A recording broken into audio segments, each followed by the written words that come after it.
Hi, we're going to discuss sets of real numbers and the order of operations.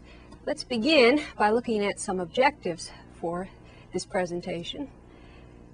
We're going to explore the common sets of numbers, use exponents, use the order of operations, and learn the properties of real numbers. So let's begin by looking at the common sets of numbers, and we're going to start out with the natural numbers. The natural numbers are the numbers 1, 2, 3, 4, 5, and so on. The next set of numbers that you see a lot of is the whole numbers. Notice that 0 is included as an element in this set. So it's the natural numbers plus the element 0. Now the integers are the whole numbers 0, 1, 2, 3, plus negative 1, negative 2, negative 3. We can visualize the set of integers by looking at a number line. Notice that the integers minus 3, minus 2, minus 1, 0, 1, 2, 3, and so on are all indicated here on the number line. Note that minus 3 is to the left of minus 2. Suppose we have a set that contains only 3 numbers, minus 2, minus 1, and 2. We can locate the elements of this set on the number line. When one integer is divided by another integer, the divisor can't be 0, the result is called a rational number. So we have this definition of rational numbers. It's the set of p all over q, such that p and q are integers, and q is not equal to 0. For instance, 4/3 would be a rational number. 3, written as 3 all over 1, would be a rational number. And many of the fractions that we think of are all rational numbers. I mentioned 4/3, 1/3, and so on. Now we're going to explore how to locate these rational numbers on a number line. So let's look at the number line again. And let's look at the number minus 7/5. If we write that as minus 1 2/5, we can locate it and approximate it on the number line. Let's look at a minus 1/4. Would be located right about there. And 4/3 we can write as 1 1/3. Now let's look at the set of real numbers. And the set of real numbers is the set of all numbers that correspond to points on the number line. So if we look at the number line again, the entire number line is shaded. One thing you might notice about the real numbers is all the natural numbers are included in this set. All the whole numbers, all the integers, and the rational numbers. Now you might ask, are there any numbers that are not rational but are real? And it turns out there are. So these are numbers that cannot be written in the form p all over q. These are called irrational numbers. This is a real number that is not rational. So let's talk about some examples of these. We think of the square root of 2. Now notice the approximation symbol that we have here. That's equal to 1.4, is approximately equal to 1.41421. E, which is approximately equal to 2.71828. Pi, which you're probably familiar with. And here's another one, square root of 19. These are all irrational numbers. One thing to notice about these irrational numbers is in their decimal representation. Their decimal representations do not repeat or terminate. So let's explore this idea a little bit closer. If we look at rational numbers, say for example 3/8, right, we get 0.375. Notice that that is a terminating decimal. If we look at 1/3, that is 0.33 and so on. That the bar across the 3 there indicates that it repeats. So that's what we call a repeating decimal. These are still all rational numbers. And 2/9 would be 0.2 with a bar over the 2. So there are patterns in these last two, 1/3 and 2/9. Now, if we look at irrational numbers, like the square root of 7, we can see in its decimal representation that there is no pattern, nor does it terminate. And pi and the square root of 29, those are all irrational numbers. So the set of real numbers consists of the elements of the rational and irrational numbers. Okay, let's look at an example of this. Suppose we have the set A, and what I want you to do now is list the elements of A that belong to the various sets of numbers that we already discussed. So stop the tape and look at and answer the question.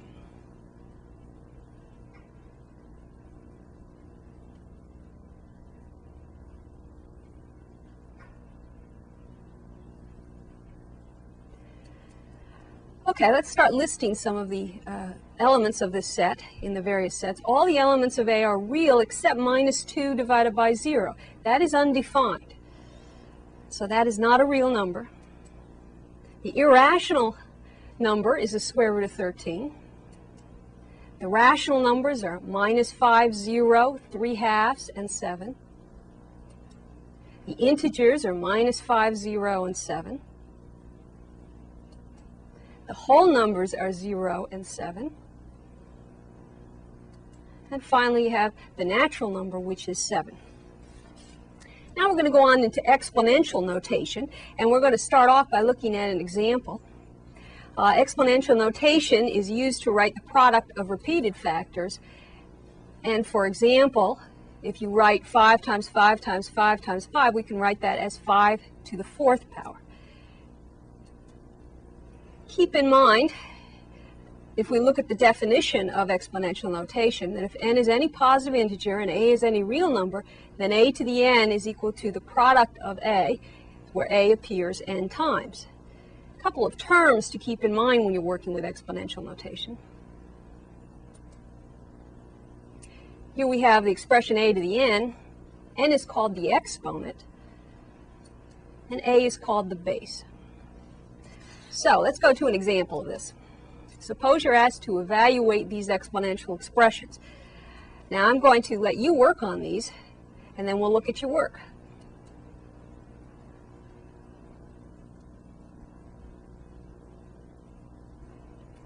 Okay, let's look at the first problem. We have the opposite of 3 to the 5th. So that would equal the opposite of, and then the quantity, 3 times 3 times 3 times 3 times 3, which is equal to the opposite of 243. So notice the base on this problem is 3. If we look at the next problem, part B, we notice the base here is negative 3. So we have negative 3 written 4 times, the product of negative 3, 4 times, and that's equal to 81. Okay, now we're going to go on to some guidelines about performing these operations on real numbers. This is called the order of operations. If grouping symbols such as parentheses, square brackets, or fraction bars are present, what you want to do is work separately above and below each fraction bar. Use the rules which follow within each grouping symbol. Start with the innermost and work outward. Simplify all powers and roots working from left to right. Do any multiplication or divisions in the order in which they occur working from left to right. Do any negations, additions, or subtractions in the order in which they occur working from left to right. So we're going to look at some examples here of this. So let's start off with this problem. First, you notice you have 7 squared there, and you want to perform that operation first. So we would get 49 minus 15 divided by 3. Then we perform the division. So we get 49 minus 5. And then the subtraction, which gives us 44. Now let's look at another example where we have a fraction bar. What you want to do, again, is look at the numerator first and then the denominator. So in the numerator, we notice we have a 2 squared.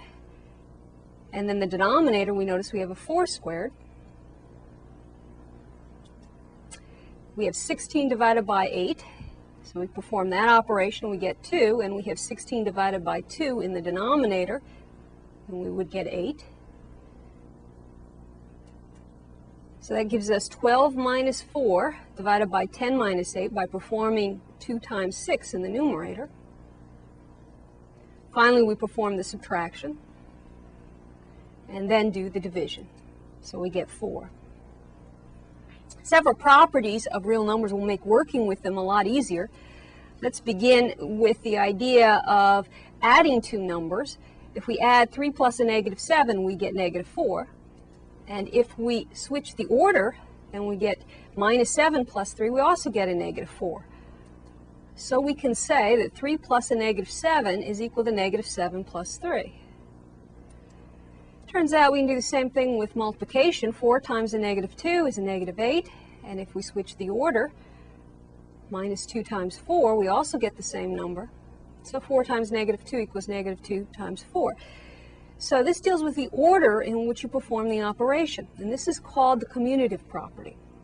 So the commutative property says for all real numbers a and b, a plus b equals b plus a, and a times b is equal to b times a. Now another property deals with, let's say, adding three numbers.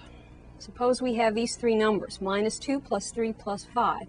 If we add 3 plus 5 first, we would get 6.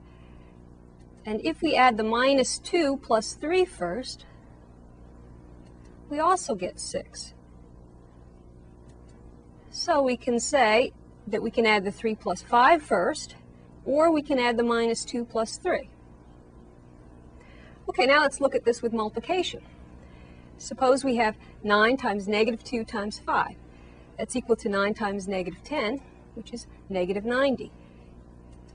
Suppose we perform the operation in this order. We have 9 times negative 2 times 5, and we also get negative 90. So we can say 9 times negative 2 times 5 is equal to 9 times negative 2 times 5, where we're performing the operations we're performing minus 2 times 5 here first, and 9 times minus 2 here. This is called the associative property. For all real numbers a, b, and c, if we perform the operation first, so we have a plus b, that quantity plus c, that's the same as a plus the quantity b plus c. And the same thing with multiplication. Now let's talk about some identity properties. Notice that if we take 0 plus 2, we get 2, and if we take minus 7 plus 0, we get minus 7. So the number 0 preserves the identity of a number under addition. Is called the identity element for addition.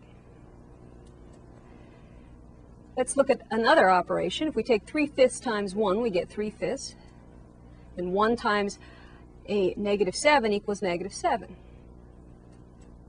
So the number 1, the identity element for multiplication, preserves the identity of a number under multiplication.